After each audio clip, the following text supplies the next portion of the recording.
Hello friends, welcome to channel AMBPCS। आज हम next topic को देखने वाले हैं जिसका नाम है भारत की गवर्नर जनरल। जबकि इससे पहली क्लास में हमने बंगाल के गवर्नर्स व गवर्नर जनरल्स को देखा था, तो आज सेकंड क्लास में भारत के गवर्नर जनरल को देखेंगे।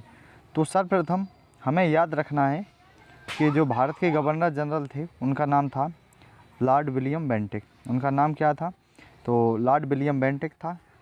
और जो भारत के जो गवर्नर जनरल थे उनका जो काल है उसे हम शांति व सुधार का युग कहते हैं, क्योंकि इन्होंने भारत के लिए कई महत्वपूर्ण कार्य किए जिसको हम देखते हैं। सर्वप्रथम हमें याद रखना होगा लॉर्ड विलियम बेंटिक के बारे में कि इन्होंने क्या क्या इनके प्रमुख कार्य थे। तो सर्वप्रथम इनका यह कार्य इन्होंने किया कि मतलब भारतीयों को अच्छे पदों पर बिना किसी भेदभाव की नियुक्ति। जबकि इससे पहले हमने नेक्स्ट क्लास में जो पिछली क्लास में देखा था कि लॉर्ड कॉर्नवालिस के द्वारा सिविल सेवकों को नियुक्ति पर चर्चा की गई, लेकिन उसने ये कहा था कि बड़े पदों पर नहीं जाएंगे। लेकिन लॉर्ड विलियम बेंटिक ऐसे गवर्नर थे जिन्होंने कहा था कि मतलब भारतीयों के अच्छे पदों पर बिना किसी भेदभाव की नियुक्ति की जानी चाहिए। आगे चल के क्या किया कि इन्होंने सती प्रथा को समाप्त किया था। कब समाप्त किया? तो 4 दिसंबर 1829 को नियम 17 के द्वारा, और बंगाल में सर्वप्रथम सती प्रथा को समाप्त किया गया था।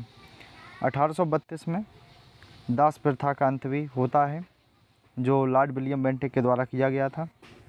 मानव बलि प्रथा है, शिशु हत्या प्रथा का दमन भी किया गया था लॉर्ड विलियम बेंटिक के द्वारा।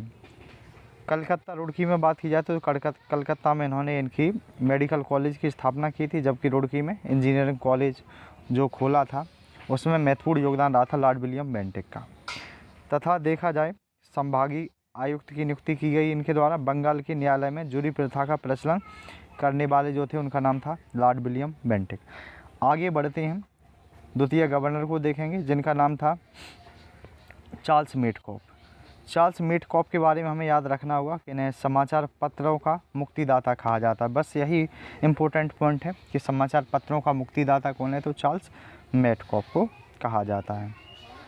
आगे बढ़ते हैं तो नेक्स्ट गवर्नर आते हैं जिनका नाम है लॉर्ड ऑकलैंड। लॉर्ड ऑकलैंड के बारे में हमें निम्न बातों को याद रखना है कि इन्होंने कलकत्ता से दिल्ली तक सिरसा सूरी मार्ग का पुनर्निर्माण कराया था।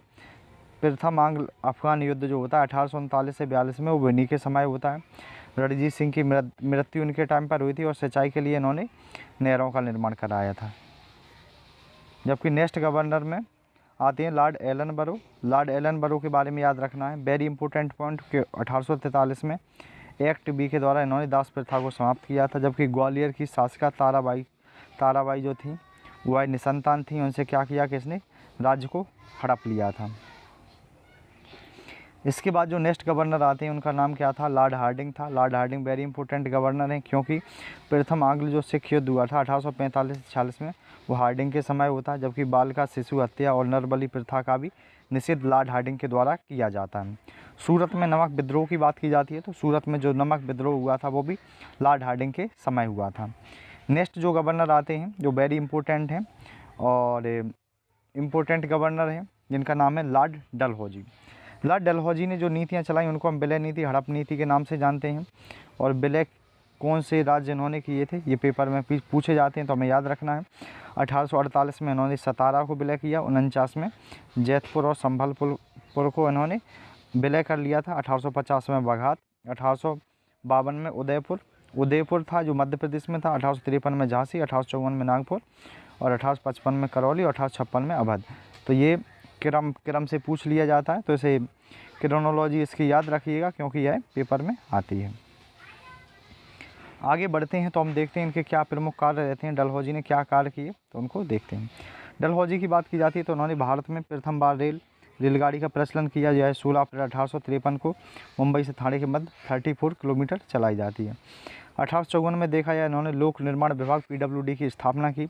1855 से 56 के मध्य जो संथाल विद्रोह होता है वो भी इसी डलहौजी के समय पर हुआ था। 1853 में जो चार्टर अधिनियम आता है जो अंतिम चार्टर अधिनियम था वो भी इन्हीं के समय आता है।